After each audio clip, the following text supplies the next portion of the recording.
Mornings can be hectic, right? You wake up, grab a quick breakfast, and suddenly realize you have only 5 minutes to get ready. But don't worry, I'm here to share a super simple 5 minute makeup routine that will have you looking fresh and polished for school or work. First things first, start with a clean, moisturized face.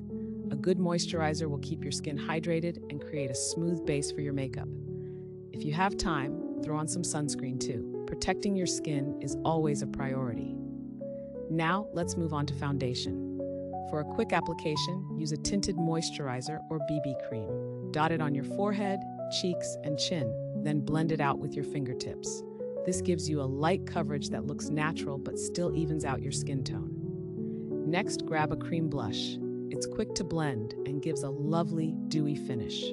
Just apply a small amount to the apples of your cheeks and blend it out with your fingers. This adds a nice pop of color without needing a brush.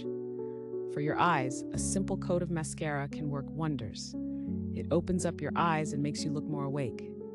If you have a minute, add a swipe of neutral eyeshadow to your eyelids for a bit of dimension. Finally, finish off with a tinted lip balm or a lip gloss. It hydrates your lips while adding just the right hint of color. And there you have it. In just 5 minutes, you're ready to tackle the day with confidence. Remember, it's all about enhancing your natural beauty while keeping things quick and easy. Now, get out there and shine.